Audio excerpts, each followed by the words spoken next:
conciliando com a questão que eu falei da parte nutricional com a parte psicológica, a gente vai ter a apresentação agora da doutora Bianca. Então, nesse aspecto da psicologia, a doutora Bianca tem me ajudado bastante a resolver os enigmas da minha psique, né? Então, boa sorte, muito obrigado pela sua presença.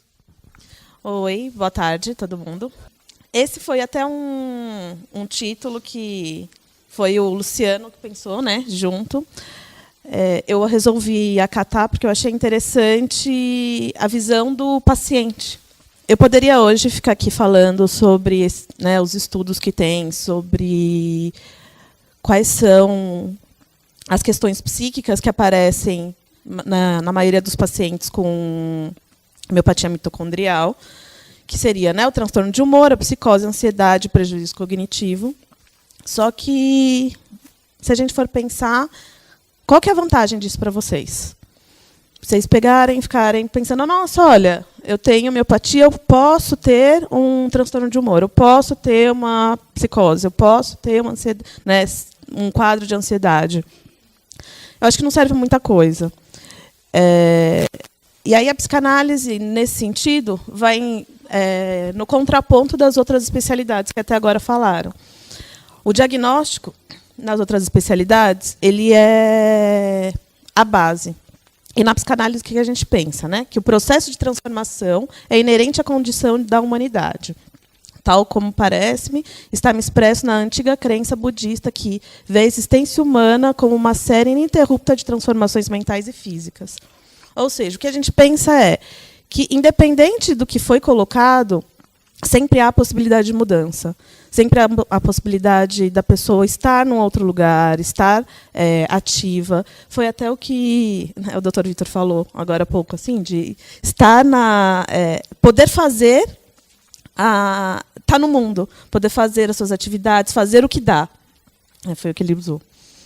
E, então, né, voltando, o que serve para o paciente? Eu, particularmente, acho que serve pouca coisa na área da psicologia. Né, vamos deixar bem claro, porque nas outras áreas é bem importante. Então, qual é a diferença? Né? Que na psicanálise o diagnóstico faz e nas outras especialidades? Na psicanálise, como eu falei, ele dá uma limitada. O que a gente vê é que muitos pacientes eles vêm achando, olha, então eu tenho miopatia, então agora eu não posso fazer mais tanto exercício, eu não posso fazer... não posso estar tão ativa na sociedade, eu não posso muitas coisas. E com o tratamento psicológico, o que a gente pensa é exatamente o contrário. Não, vamos olhar, temos um limite, e o que a gente vai fazer a partir desse limite? E aí, hoje, também, né, para falar das outras especialidades, em especial, eu pensei na físio. E queria chamar uma pessoa que é bem importante, até mesmo para isso aqui está acontecendo, e ela não estava querendo muito falar, só que a experiência dela é uma experiência muito rica. Então, eu vou chamar a Tatiana para falar aqui um pouco. Boa tarde. Sou a Tatiane, fisioterapeuta do Luciano, trabalho na RNA há alguns anos. A Bianca vai falar para vocês qual a importância do diagnóstico. Para mim, como fisioterapeuta, eu consigo saber aonde eu posso levar o paciente e lidar com as expectativas dele e a minha. O Luciano faz fisioterapia, vou falar sobre ele, que é o paciente que eu mais conheço, sobre MM. O Luciano faz reabilitação todos os dias comigo, na parte de fisioterapia aquática, motora, ele faz psico, faz nutri, faz fono, faz diversas, até ultimamente yoga, se eu não me engano. Ele precisa entender o que vai acontecer com o corpo dele, e eu também. Por isso que é importante ele ter um diagnóstico, ou o início do diagnóstico até chegar no fechamento. Por quê? Ele precisa entender que nem todo dia eu vou colocar uma carga nele, mesmo ele sendo MM, eu coloco carga. Ele ganhou força muscular, ganhou medidas, né, Vitor? Com muita resistência, tem dias que a gente chora junto, a gente ri junto, só que ele precisa entender o quão é importante a terapia para ele. E nem todo dia a gente faz fisioterapia. A gente conversa, a gente faz uma massagem, eu vou entendendo o que vai acontecendo com ele. E ele também. Quando não se tem o diagnóstico, fica muito complicado, porque ele não sabe até onde ele pode chegar e até onde eu posso chegar. Então, isso é bem confuso. E aí entra a parte da psicologia e todos os profissionais da equipe Multi que fazem parte disso para poder dar um acompanhamento melhor e seguir em frente com o tratamento. Obrigada.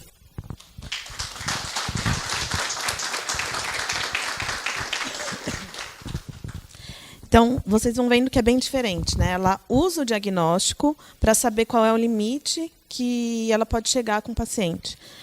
Eu faço o contrário, eu pego o diagnóstico, deixo de lado e falo, agora vamos olhar para você. Quem é você? O que você quer? Então, né, explicando um pouquinho desse diagnóstico na psicanálise, ele não é uma nomeação dada pelo analista ou pelo médico, né? Ele é uma nomeação que vem do paciente. É o paciente que tem que entender qual que é o limite dele, é ele que vai construir o que ele quer para a vida dele, o que ele não quer, se ele vai ser uma pessoa que vai ficar em casa, que não vai ser ativo, que vai desistir da vida, ou se ele vai ser alguém ativo. Então, o objetivo é fazer o quê? É transformar cada um de paciente para sujeito.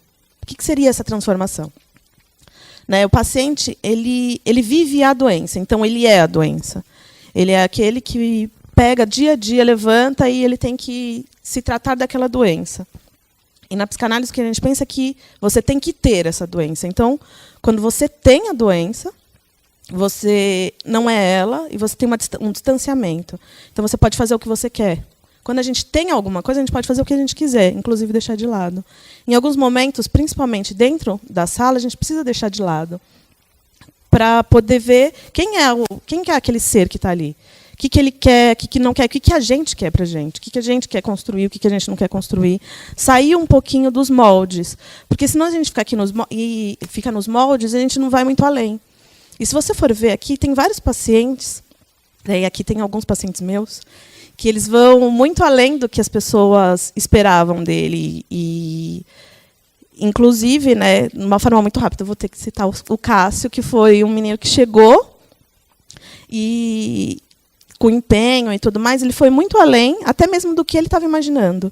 E ele está nessa construção. O André também é outro, né, que você pensa assim, então tá, ele é um menino novo, e que, olha, ele vive muito mais do que eu até, porque ele é super ativo, ele realmente deixa toda a questão da doença de lado e vai para o mundo.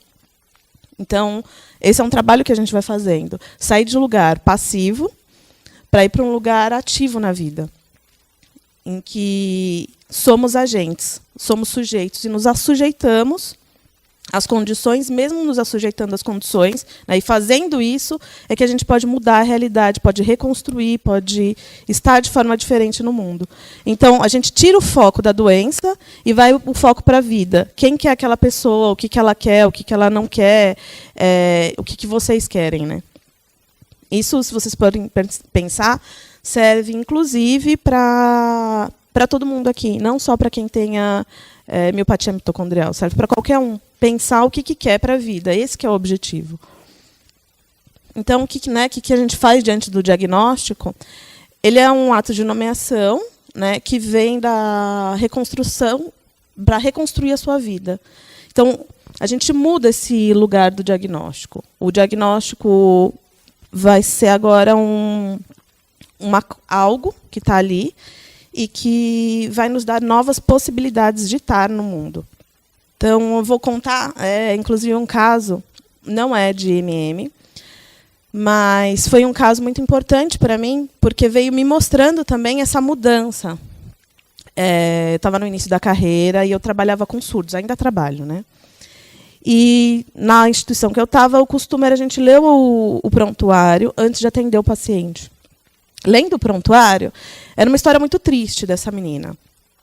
Era uma menina que tinha sido abandonada pelo pai e pela mãe, a família paterna que ia cuidando dela, e ninguém conseguia ficar com essa menina porque ela era uma menina muito arredia. Ninguém suportava, até que uma tia falou assim, dá que eu cuido. Essa tia pegou essa menina e aí descobriu aos 10 anos que, na verdade, ela assim, rebelde porque ela não ouvia, ela era surda. E aí, com 10 anos, ela descobriu, né, todo mundo descobriu que ela passou 10 anos da vida dela não ouvindo quase nada. E aí eu fui atender essa menina, já pensando, nossa, que questões que vão vir dela, né? Coitada, agora, 1 ano depois, ela está descobrindo que ela tem como se comunicar, que difícil a vida dela. Trouxe o primeiro atendimento, já estava esperando que ela ia falar sobre a surdez ou sobre os abandonos. Ela chega e falou assim para mim, então, ai, que bom que eu encontrei uma mulher para conversar. Eu queria saber, o que eu faço com o namorado? Eu, oi? Namorado? Como assim, namorado? Ela, então, porque tem um menino na escola e ela começou a falar sobre qualquer outras coisas, todas as coisas menos sobre a doença dela. E aí foi o primeiro start que eu vi, né, que aí estava vindo de mim. Como que a gente espera que alguém com uma doença fixe nessa doença? Fica fixo nesse lugar de doente. E esquece que antes tem um sujeito. E esse sujeito tem desejos, inclusive, de namorar. Né? Afinal de contas, uma menina de 11 anos está começando a conhecer os meninos. E é isso que ela vai pensar mesmo, né? Que ela quer namorar. Esse foi um caso bem interessante. E aí, há pouco tempo, também aconteceu um outro caso bem parecido, já na clínica, de uma menina com AME. E a mãe veio falar comigo assim, Bianca, eu estou muito preocupada. Ela está na cadeira, ela foi para a cadeira, e agora? Né, vamos pensar o que vai acontecer. E aí, já, né, lembrando de toda essa carga, inclusive desse caso, que para mim foi muito importante, eu chego e falo, vamos ouvir a sua filha. Eu chamo a filha e a filha tem exatamente outra questão. A AME, para ela, não é uma questão. Estar numa cadeira de rodas não é uma questão. A questão para ela era como ela ia se relacionar com as pessoas, como ela ia poder ter independência, como ela ia poder colocar o sutiã dela sozinha. As questões dela tinham a ver com a doença, mas não tinham a ver com a doença. Tinham a ver como que eu vou ser independente. Então, se eu posso deixar, né, algo fixo aqui, é isso. O sujeito, ele não precisa ser um paciente. Ele pode ser, como o Luciano gosta de falar, um impaciente. Alguém que se movimenta. E aí a gente volta para o título da apresentação, que é a economia de energia. Então, se a gente pensar um pouquinho, economia de energia é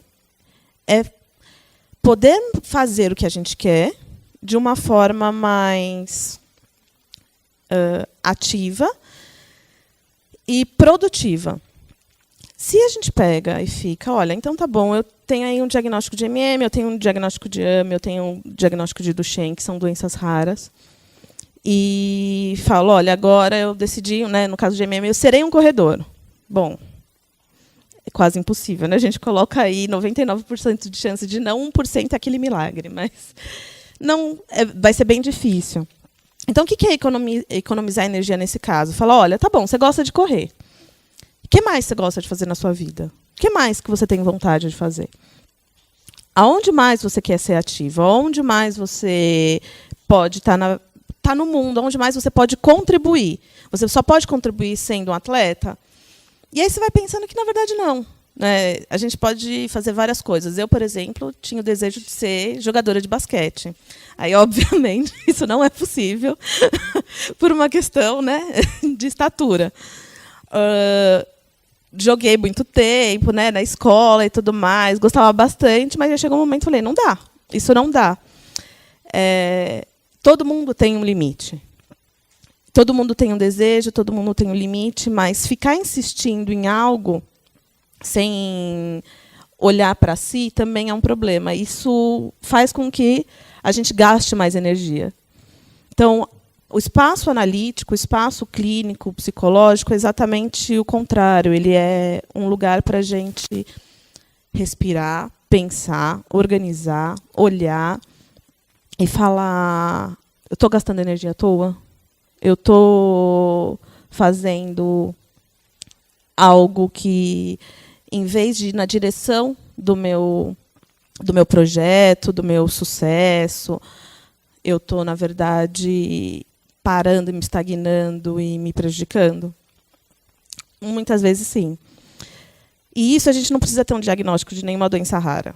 Isso basta ser humano. Então, o recado que eu acho importante para hoje é assim: sejamos humanos. E entender que antes de qualquer doença, raro ou não, miopatia mitocondrial, qual for, somos um sujeito e podemos ser ativo. E assim, é bonito ver aqui na frente, porque eu vejo várias pessoas que são ativas. Eu tenho o prazer, né, de poder acompanhar, e que são muito ativos. Esses 3 homens que estão aqui, eles são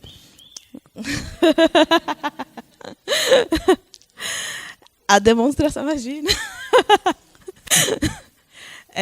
Eles são a demonstração de que existe sujeito além de doença. E porque, olha, eles têm que ser muito sujeito, eles têm que ser muito, muito humano para conseguir fazer o que eles fazem. Coisas até que a gente se emociona, né? E não pode esquecer que quem organizou, quem reuniu todas essas pessoas, todos esses profissionais aqui, foi alguém com miopatia mitocondrial. E essa pessoa conseguiu transpor o muro, né? Quem estava aqui hoje de manhã ouviu ele contando do muro. Então, posso reproduzir? Ele estava contando que quando ele tinha 12 anos, ele foi numa psicóloga e a psicóloga falou para ele: olha, vê naquele final daquela rua, tem alguma coisa que você gosta muito. Dele, tá bom. Agora tem um muro. O que você vai fazer? Ele deixa para lá. E trabalhando bastante, reconstruindo agora também, né, nesse final, consigo fazer parte também dessa construção com ele. Ele transpôs o muro.